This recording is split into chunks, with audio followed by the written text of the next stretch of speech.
a roll call. Sarah, are you going to do that, or is Tanya going to do that?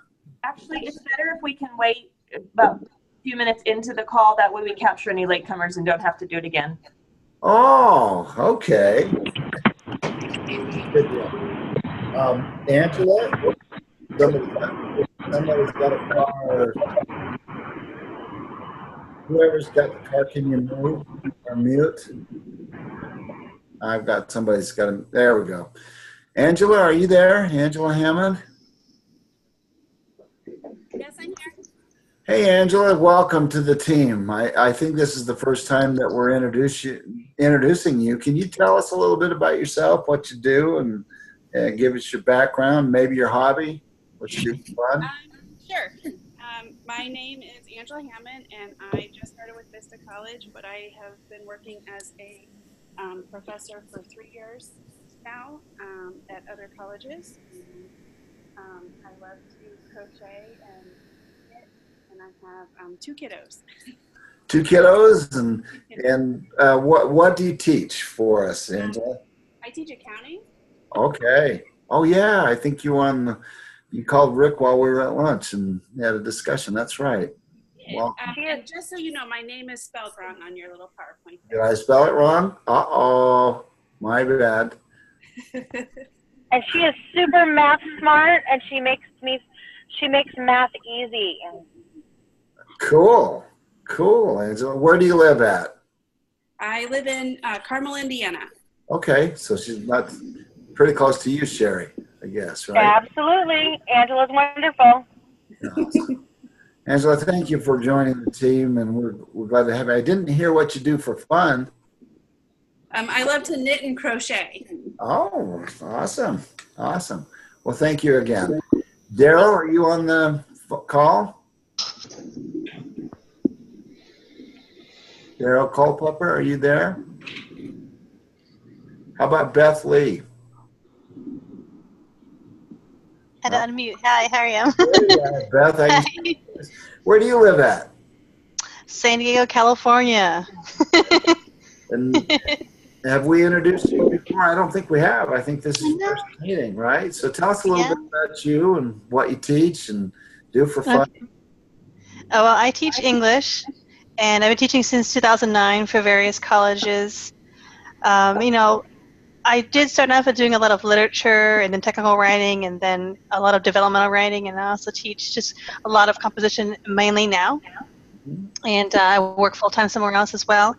And gosh, for fun. When do teachers have time for fun, right? I have recently gone into, which is interesting, going to the horse racing just to show up and just the full dresses and the hats and everything. I went to the Kentucky Derby this past year, so that was really fun.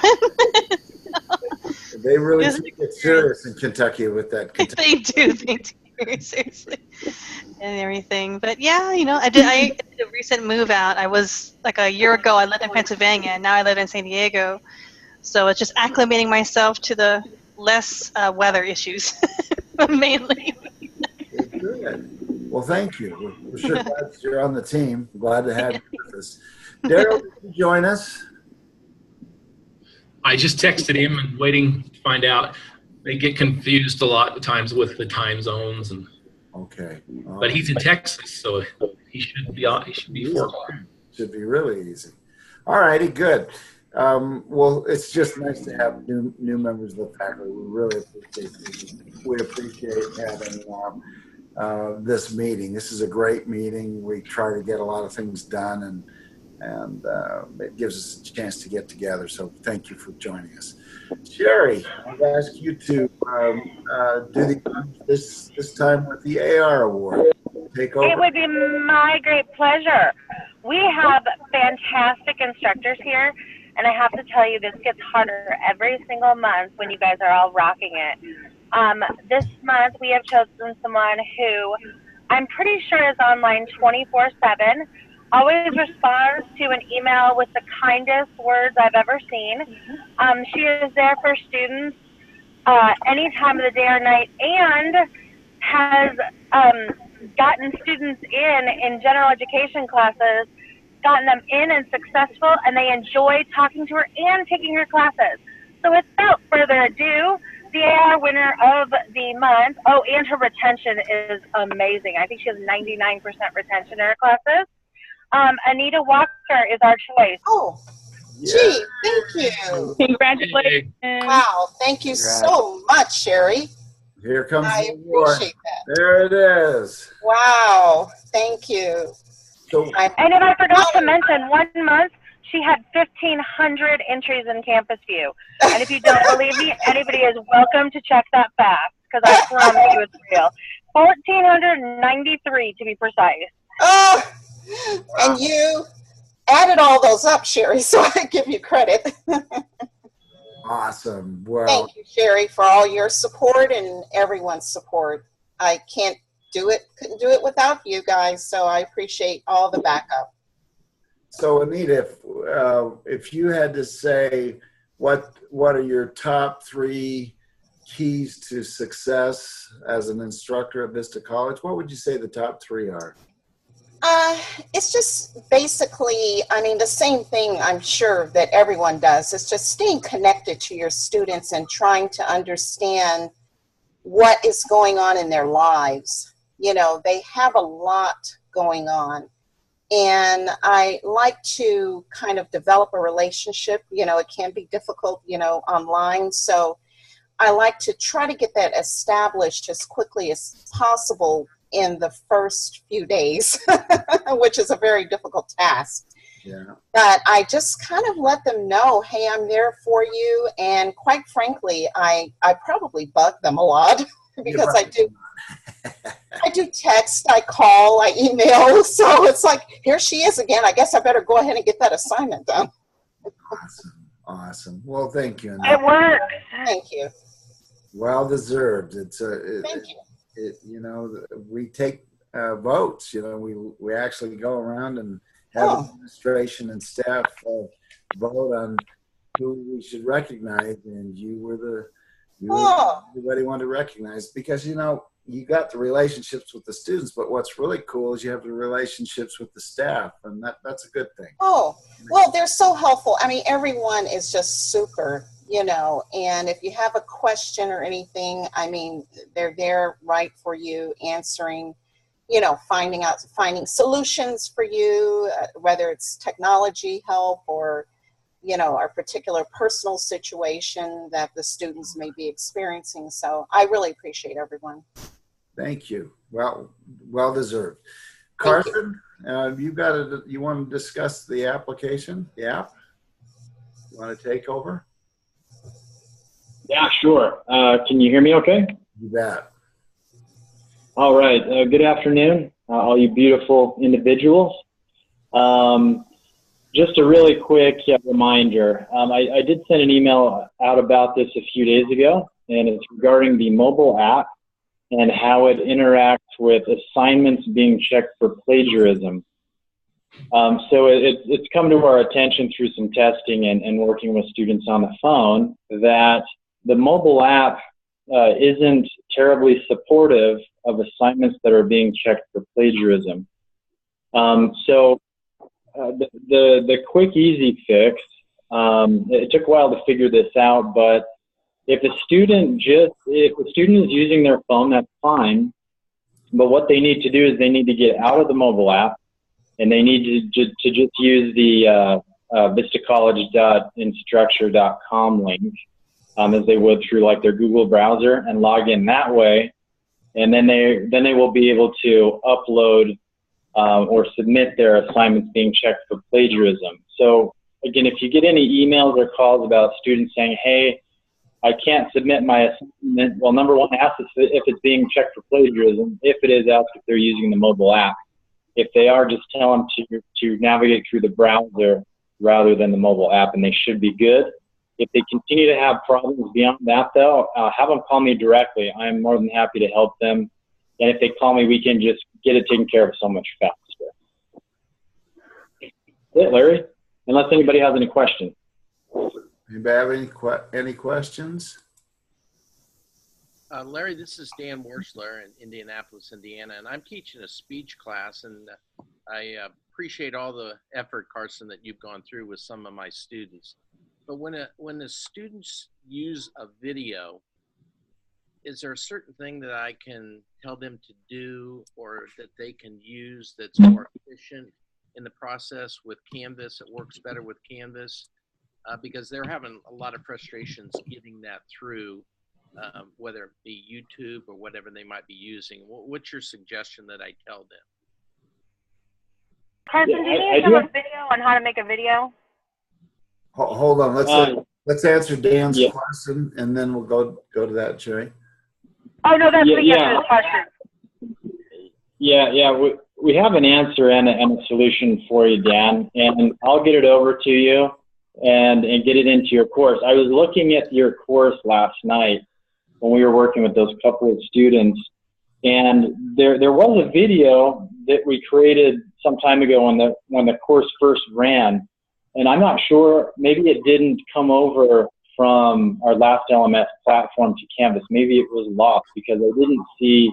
Basically, it was a video on how to make a video using one specific Screencast-O-Matic, which makes it very easy, and they just submit links rather than huge files, which is the problem. So let me take a look at your course again, and I'll get with Sherry to see where she wants that located. Or Sherry, if you can just let me know where you want it located, and I'll pop it back in there, and we should be good going forward. Absolutely no problem. That's exactly what I was going to say, Carson. I remember we made the video, so, and you did It got lost in the shuffle, unfortunately, but we'll get it back in there for you, Dan. Thanks a lot. I appreciate it, guys. All your support. Any other questions for Carson? All right, Kimberly, you're up next. Hi, everyone. Just real quick, courses are ready. You should be able to access your September courses. Just a quick reminder to use your course preview checklist to review your courses, and then return your course preview checklist to me by next Friday, end of business day. And just an FYI, please do not change the naming conventions that are in your courses, for instance, instructor welcome or the activity title, because sometimes those are linked to live links, and when you change the name, it breaks links. So we ask that you not change any of the titles or the labeling, and also for consistency in our labeling system in the LMS. Another thing I wanted to mention was that if you find spelling errors or a video link or something like that is broken in your content, that's something you can correct on your own by clicking the edit button, but just always let Carson and myself and your program director know. Are there any questions? Kimberly, just to add on to what you just said, as instructors, if we change things, we really do need to let you know so you can put it in the master, right? Thank you, Ann. That is absolutely correct. Good. But always go through your program director. Yes. Awesome. Any other questions for Kimberly? Sarah, did you want to take roll now? Yeah, we can. Or if Tanya wants to, either way is fine. Yeah, Tanya, either way. I just didn't know who was. Okay, that's fine. Is Cassandra McDade on? What about Charlotte Scott? Dan Jones? Is Daryl on yet? Rick, do you know? No, he's laying off some people at his company right now, unfortunately. Oh, okay. Dave DeFabio? I am here, sir. Thank you. Don Pearson? Gina, are you on? Gina Sanchez? Yes, I'm here. Thank you. James Fountain, are you on today? Yes, ma'am. What about Christy Lasmont? Christy? Mark Pareda?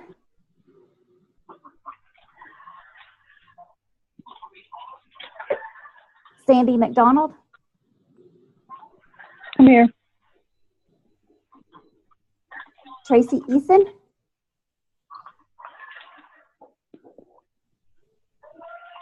I'm here. I had to take you off mute. Okay, thanks. I'm good for now, Larry. You got it? Yep. Okay, the rest you could say. Thanks for picking that. Well, sure, glad Art's here, our Dr. Arthur Waller. We're going to talk to you a little bit about a project that we've been working on, folks. We have to do a report on what we call graduation rates for 3 of our programs, and graduation rate is really associated or linked to retention, and if retention's good, then graduation rate's usually good.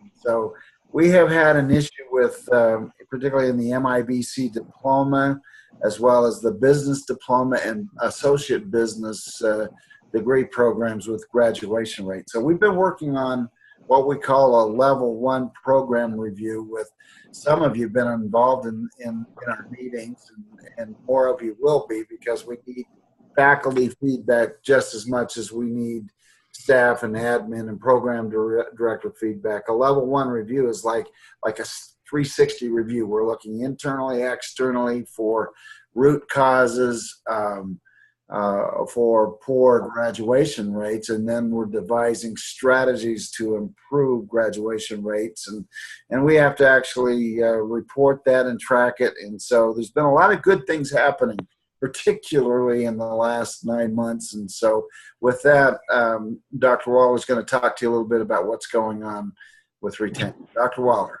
I'll share the PowerPoint here too. So many of you know we are working on a response for our national accreditor, ACCSC, that is due in December on December 8th this year. We're in the process right now of working through that response. Like Larry said, we wanted to get you some data so you would all have a chance to take a look at it. This chart has to do with monthly retention. And as you can see, the trend line has continued to improve as time's gone on.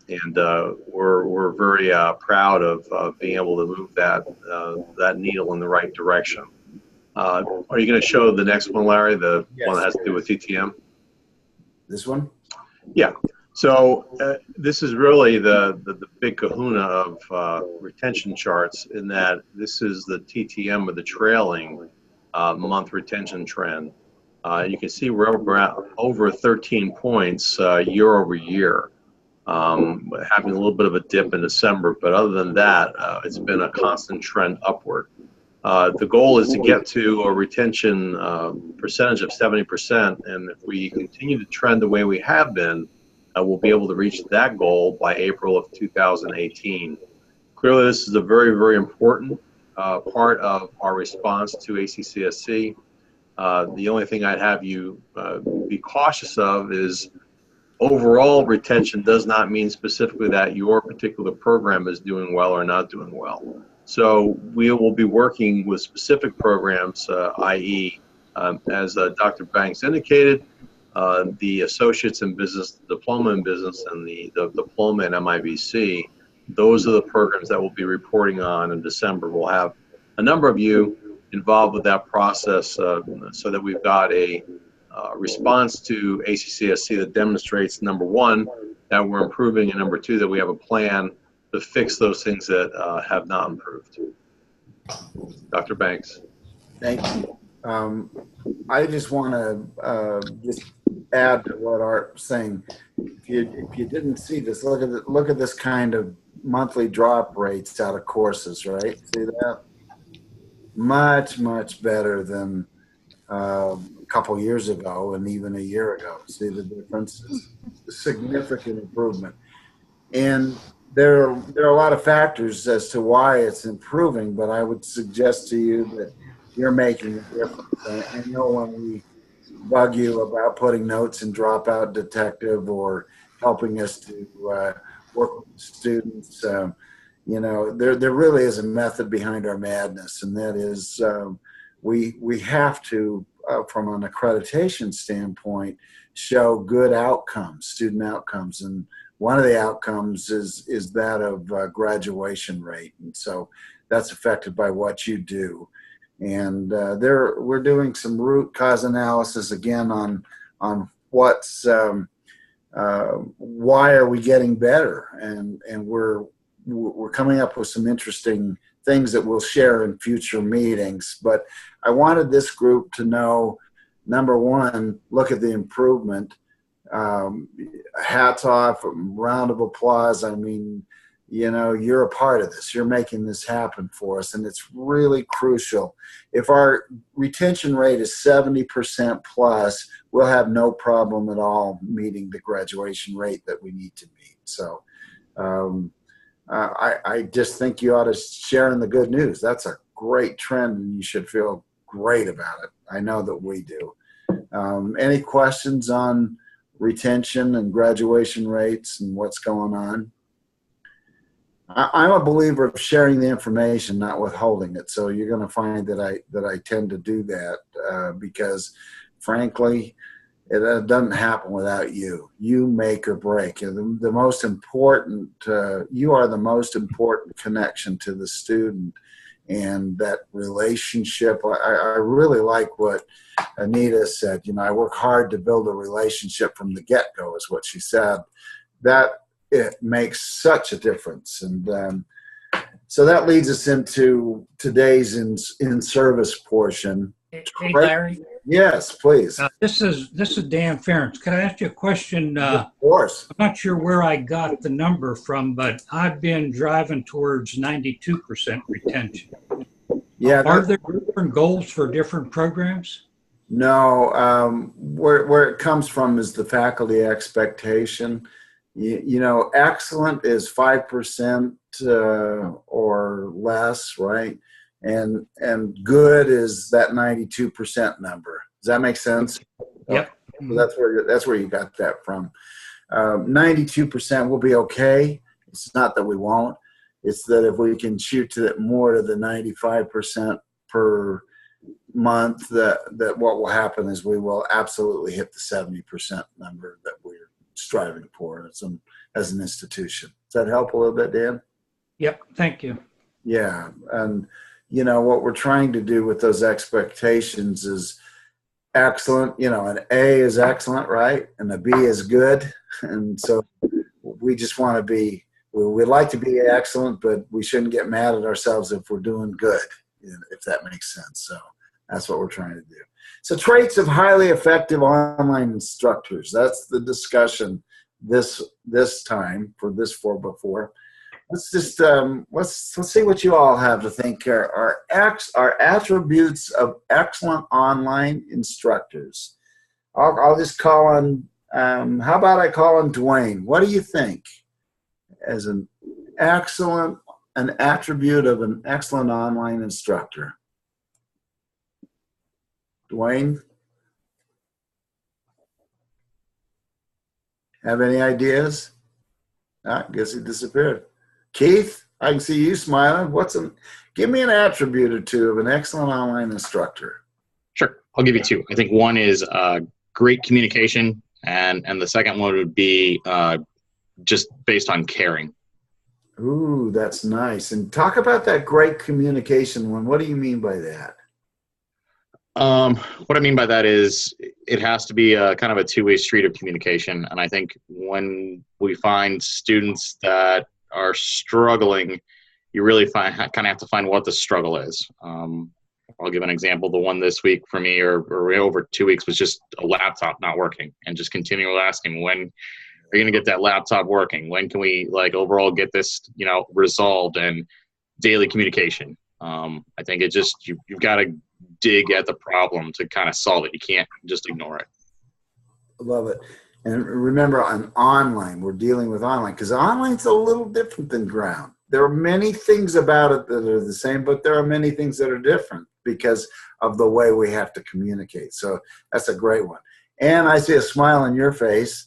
What do you think is an attribute of an excellent online instructor?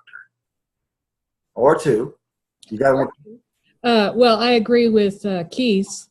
Communication, compassion, and availability is, I think, very important, and excellence at your topic, obviously. But the students need availability. They need to know that you're going to get their emails and that you're going to answer back, and that you're going to bug the hell out of them when they're not there for whatever reason.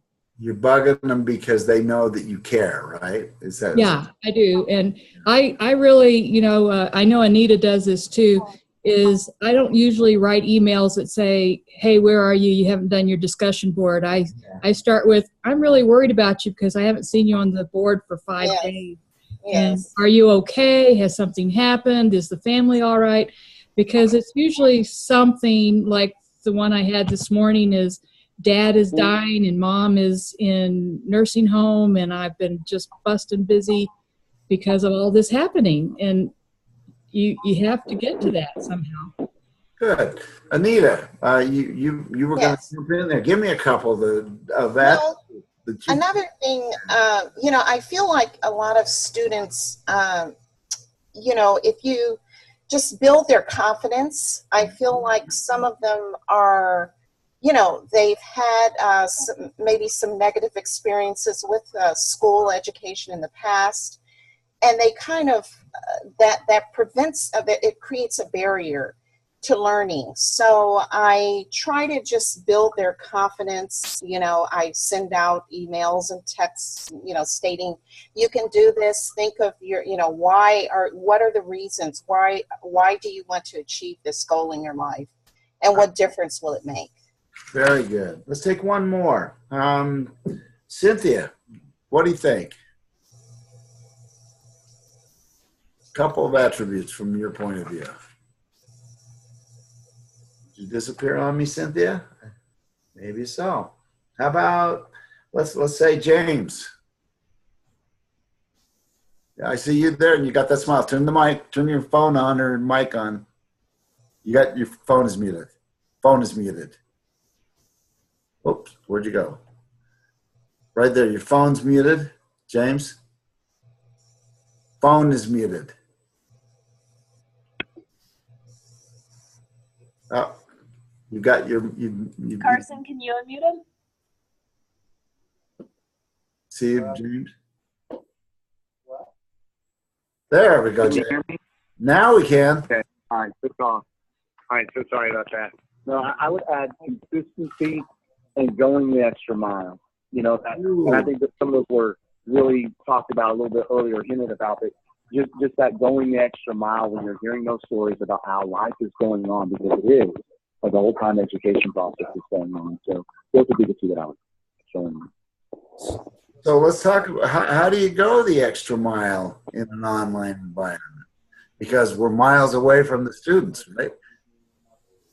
How do you do that? Well, that's just, I call it going the next level. You know, if they're like, hey, I can't do this at this time, I start into this bargaining. Well, then what can you do? And then we kind of go from there. And I consider that going that extra mile, when we can constantly reaching out an olive branch so that they'll come back. Okay, good, James. Thank you for the comments. Let's so here's something to think about. Excellent instructors are edutainers. Huh. What do you think about that? Let's call on Chris. You think you're an edutainer? Chris?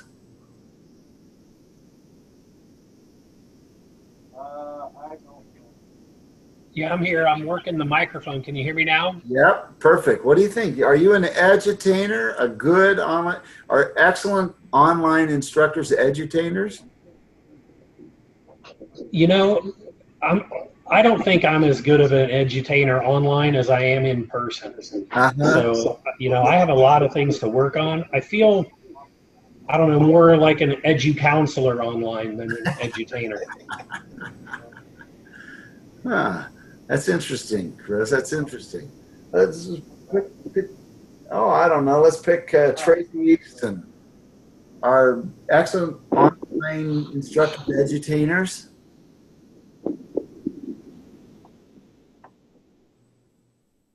Tracy Easton, I know you're there. No? How about Tracy? Tracy. I think this is me. This is Lee. Oh, good. Okay. I would say to a certain degree, yes, because you know the students are looking for you to be the leader, but also you have to. Our word is we're engaging and helping them to successfully get to the end of the course. So yeah, to a certain degree, yes. To a certain degree. Here's some attributes to think about. Are they organized? And what does that mean to be organized in an online course? I mean, the course is pretty much written out, but what does that mean? Are they organized? Do they let students know exactly what they're going to do and get to and where they're and how to go to it or where to go? Do they tell the students what they're going to say and then say it and then tell them what they said? The old adage of communication, because we talked about how important communication is. Sometimes you got to tell them what you're going to say it, and then tell them what you said. And this notion of micro-learning means the 20 that equals the 80. In other words, just the key points of what the material of what the students need to walk away with, just the vital few, not the trivial many concepts. Don't dump on them. Just give them, make sure that they've mastered the vital few. Let's just talk a little bit about, hey, Dan, do you think an attribute of an excellent online instructor is that of being organized? What do you think, Dan?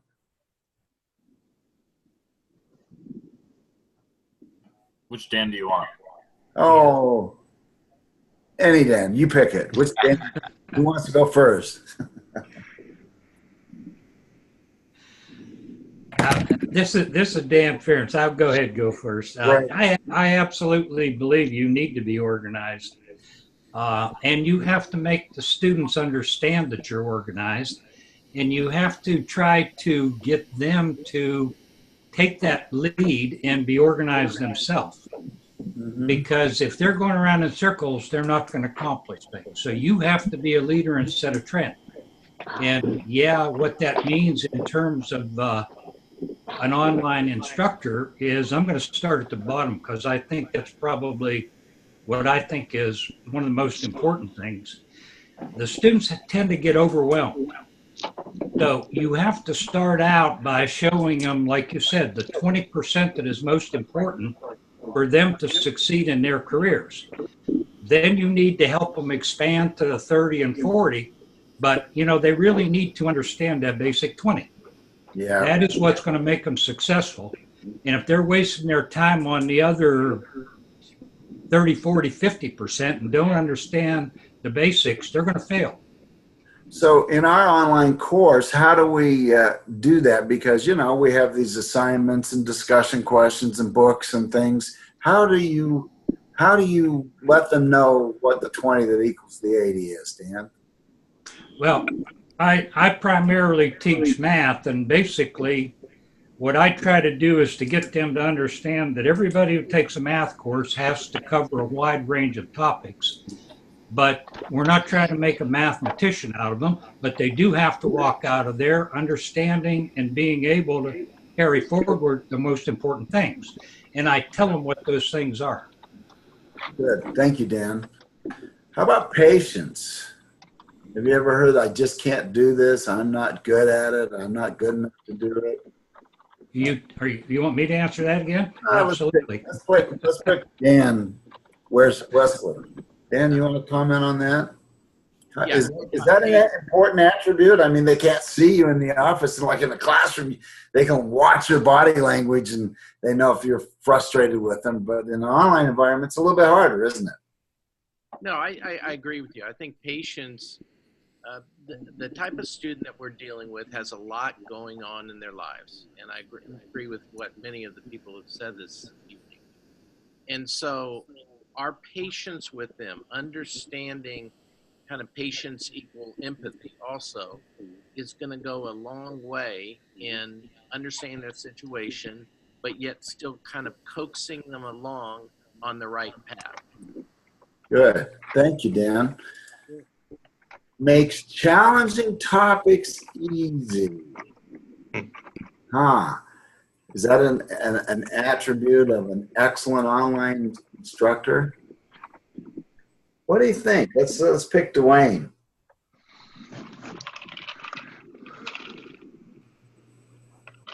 Dwayne, are you there yet? Dwayne, no.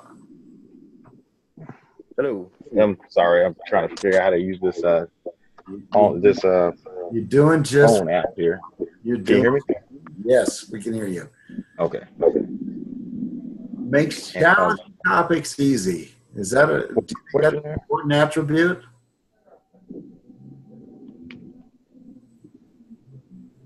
What do you think, Dwayne?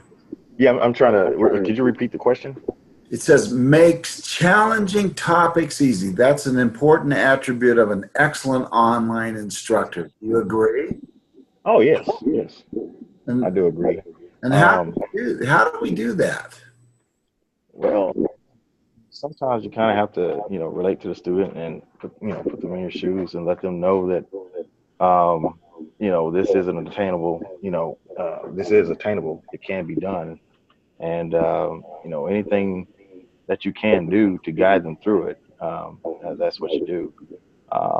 Whether just phone conversation or, from my experience with the students, pretty much the things they thought they couldn't do, after sitting and talking to them or explaining it to them by, via email or just over the phone, that light bulb went off and it just came to them. Good. So it's just a matter of just taking the time to, explain it and, simplifying it. We're not, just trying to, make them into Rhodes Scholars or anything like that. It's just, everything can be simplified to the fact that, to a matter that people can understand it in a way that, it works for them best.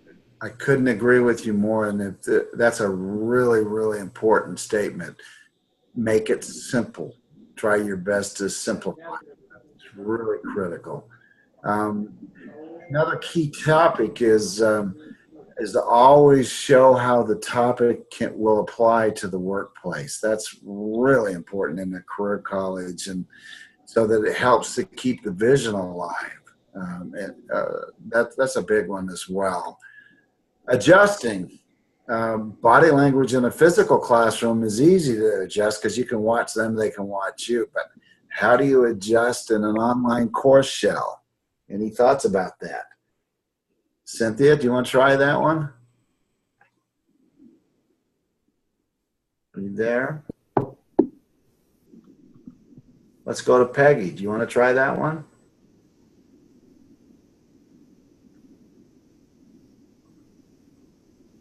Well, I guess not. How about Susan? Sorry, sorry, I had to get my phone off mute. No problem. What do you think? Adjusting. What does that mean? If I'm going to be an excellent online instructor, how do I adjust? What do I do? What do you think? Well, there's sometimes that they don't understand what's in the book. So if I give them maybe a line or something, it makes it easier for them to review that and learn from it versus learning from the book. So there's that kind of adjustment to try to help them out to find something that's easier for them. Uh-huh. Good. Any other ideas on that? James, you going to say something? James Porter, you going to say something? One thing I do notice, if they're not engaged, they're going to do more poorly. So one thing I look at is how often do they log into the class? How much time are they doing? Are they putting in just several minutes a day? Are they putting in several hours? And those are putting in just 2 or 3 minutes. Obviously, there's some type of issues going on that you need to deal with. Mm-hmm. Okay. All right. Thank you, Jim. One of this is Ann, Larry. If I could just throw in is I really make sure I answer absolutely everything in the discussion board and add new questions to get them engaged and talking about how the words work in their own lives, let alone in their careers. And the other way is through announcements, to send out an announcement every day that goes over why it's important to learn business or why it's important to learn this particular aspect of the next job. You can sneak a little ethics in there, or even politics sometimes, to get them engaged on how it's not just something to learn today, that it's going to make a difference for a long time in the announcements. So very good. I love you just described some things you can do to adjust the course shell, right? Yes. And to adjust the approach, if you notice, to adjust the conversation in the discussion questions or whatever, you know. Yeah, exactly. That's what you think. Thank you for sharing. Very nice. Connects, uses the student's name. I think that is a given, but you know, we've talked about relationships earlier on, but connects with the student. Must be there, must be present. They must know you're around, and wherever you can use the student's name, that's just better. It's magic, you know. I remember years ago going to a gas station, and the guy there said, "Hi, Larry." You know, I even go to the McDonald's just down the road, and the cashier says, "Hi, Larry." You know how that makes me feel at a McDonald's or a gas station. You know, it makes me want to go back. It makes me want to be there. It helps me to form a relationship. Fun and passionate. I heard you, but I'm not going to let you make that mistake. If you have any of you worked with Lydia? I don't know if you have. I think you probably have a little bit with Lydia. Oh my gosh, she's just not going to let you off the hook. She's not going to let you fail.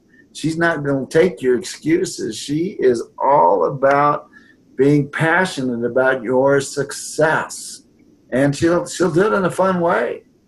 You know, any thoughts about that? Hey, Susan Cousins, any thoughts about fun and passionate in an online course? Absolutely. Go ahead and share. I think that, what was that? Please share.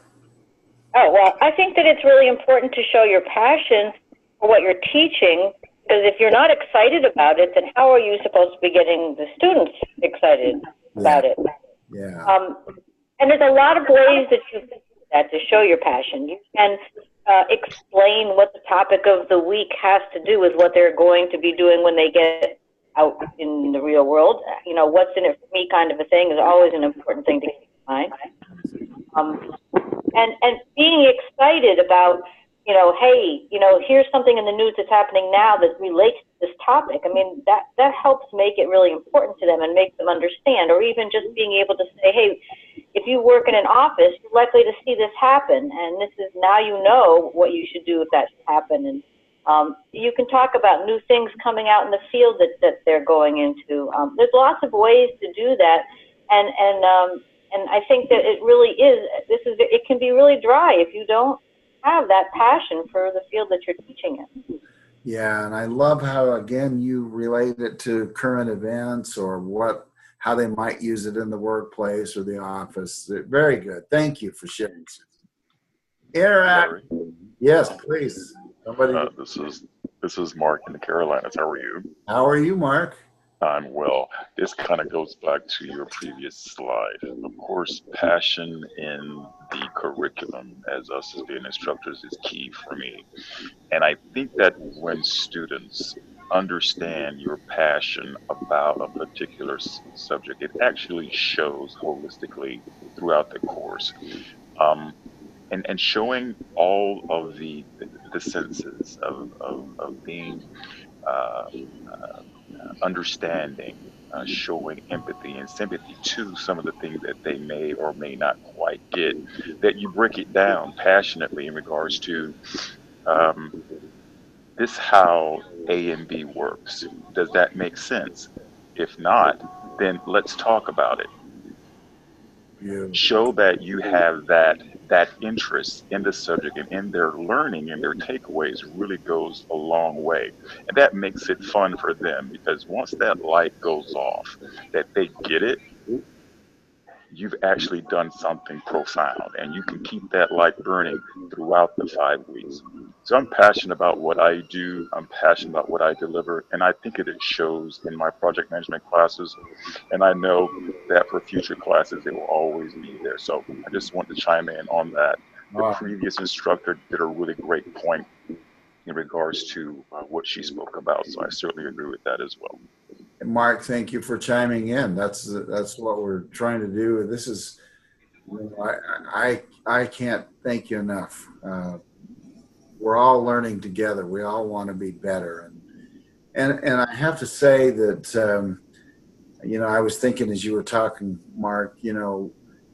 Poor curriculum, a poor book, but a passionate, interactive, lively, fun instructor can make that poor book come to life, and likewise, if you have the very best book or course or content, if the instructor is kind of a dead instructor and not visible, doesn't use your name, then it doesn't matter how good the curriculum is. You guys are the secret sauce to making making a class, a course successful. Faculty, you matter.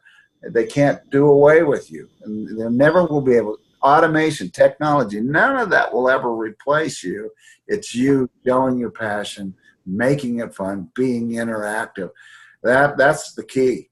And like Art says, to him, forming a relationship is the number one factor. And I agree with that. A relationship is built because you are approachable, because you appear to be fun, because you appear to know your stuff. You love the field that you work in. So, this point number 7 goes without saying. If you're not engaged in those discussion questions, it just isn't as fun of a class. It doesn't bode well for the experience of an online course. Serious. They know that you're serious about their success. Sherry, I'm going to pick on you. Would you talk about that? Is that an important attribute that we should demonstrate as a faculty member in an online course? Absolutely. I'm always telling students that I am here for them and I am here for their success. I tend to tell them, your success is important to me, things like that, because it is. And so that's why I help them get through the problems that they have. And then I try to make sure they also know that they're important to me on a level besides that. Sometimes I send them messages that say things like, hey, even if you're not going to post tonight, just let me know you're okay. See, you're serious, and they know that you care about not just that they know that you care. You're trying to help them to succeed, to graduate, to get the job, right? Caring. We've talked about that a little bit earlier. You can be an expert in your subject, but you can't be an effective teacher unless you care about your learners. Rick and I had lunch today, and I think he made the comment, you get a little bit of pay, but the real pay for us as educators is that of helping our learners to be successful. And it's really critical that you be a caring professional, that you demonstrate that like you are. Art, do you want to talk about caring a little bit? Any comments? Well, there's that worn out phrase that has been pretty accurate, at least in my experience in life in general. And that is, people don't care how much you know until they know how much you care. Yeah. So, we have to really come from it from that standpoint. And, I can think of a number of things. People typically do the best they can with the resources they have. So a lot of our students don't come from resource-rich environments. And anything that we're able to do to help, I believe Anita mentioned confidence. Anything we can do to help boost that confidence a bit.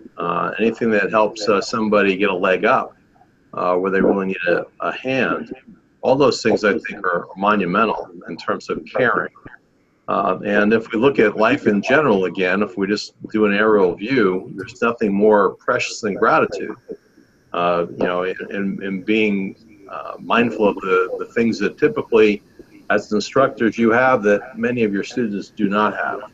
So to have that real care, to walk in their shoes for a bit, walk in their moccasins, gives us a greater understanding of what we need to do to help folks be successful. And I guess in all the years that I've taught, Larry, a lot of times, especially when I was a younger instructor, I used to think, well, this is a really important thing for someone to remember.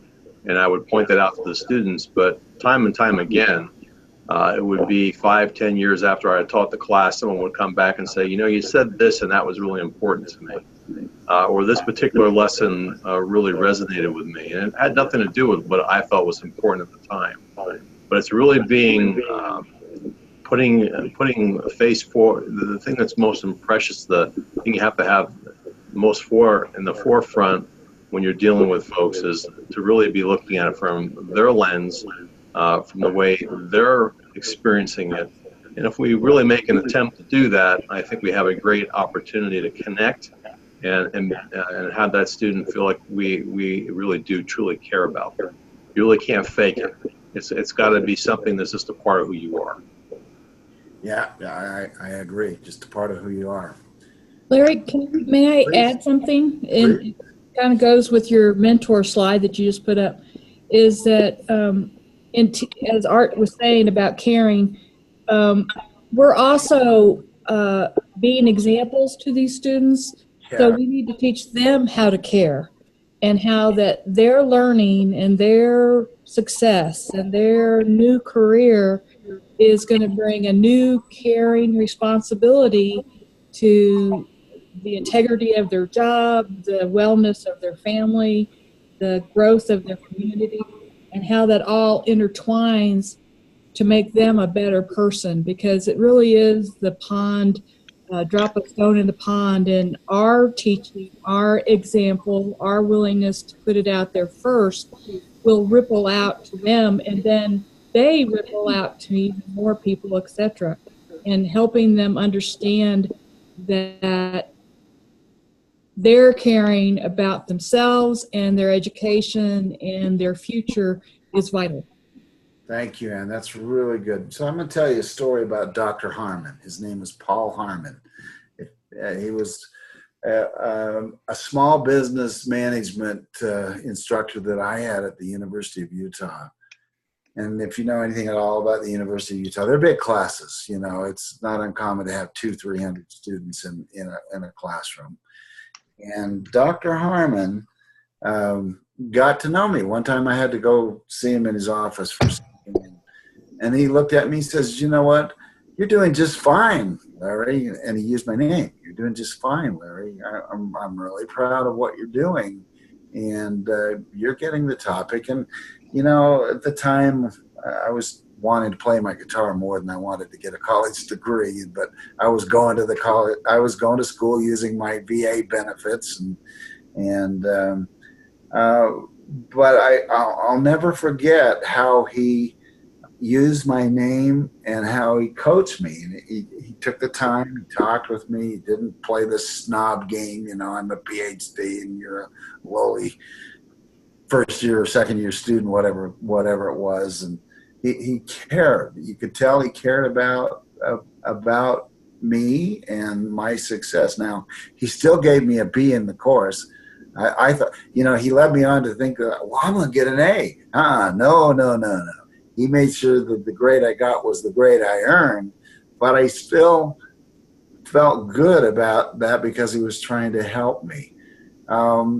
maybe you've had faculty members like that in your lifetime, I'm sure. And if we had the time, we'd share some. But I'm just thinking about this idea that they're truly mentors.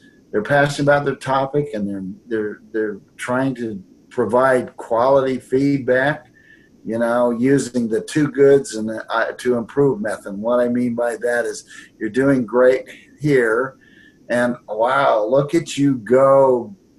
That was incredible there. To improve, you might consider doing this and this. You see how that feedback resonates and is easier to take? Feedback is critical. We've got to do, and we're going to do a whole session on feedback in the not too distant future. But if I could stress anything, you want to be mentors, and the best way to be mentors is to give feedback. Students will respect that. And if you practice using confidence building statements like some of these, you know, I've noticed the improvement in your work over here. You make teaching a pleasure because you get it over there. Wow. You know, you make my job fun. Now, you need to probably take a little bit more time in this particular area to improve your work. You see, that approach is what a mentor would do, because you are mentors. You're mentoring these students to get where they want to go. So in summary, all the fancy technology that Kimberly and Carson have brought to us, and Veronica, it's all great, isn't it? But it doesn't matter. It's how we use the technology to guide our learners to success. And you are the conductor. You're the one who pulls all these pieces together to guide the learners to success. And what is success? It's that your students graduate. Art showed you we're getting really good at it. It's coming along, isn't it? You saw the trend charts. But we guide our students to graduate, and that they get the skills from you that they need and that they can demonstrate so that they can get the job. That is what we do. We make those dreams come true. Nobody wants to come to school. Nobody wants to study. The reason we study is because we want to get somewhere. We want to go someplace. And, you know, we're willing to pay the price to get there. And our job is to mentor them and to build them up with confidence that they can do it. They can do it. Anybody can do it if they want to bad enough. If they believe they can, and if they want to, they can do it. But you're the ones that make or break student dreams, and you make the student dream come true, or you can break it.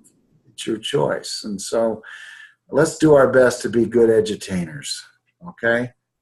With that, Art, will you conclude the meeting?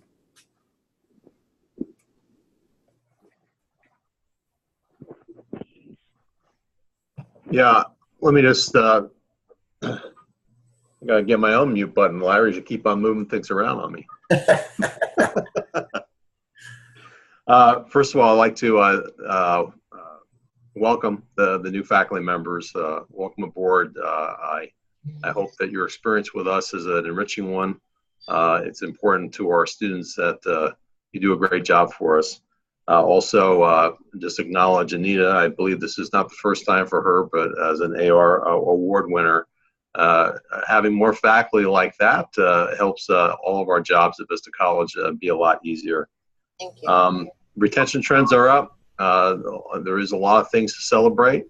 And as we stay grounded and making sure that every program for Vista College is at a level that it needs to be for our accreditor and for our students to be able to graduate and get jobs that are meaningful to them and their families is what we're all about.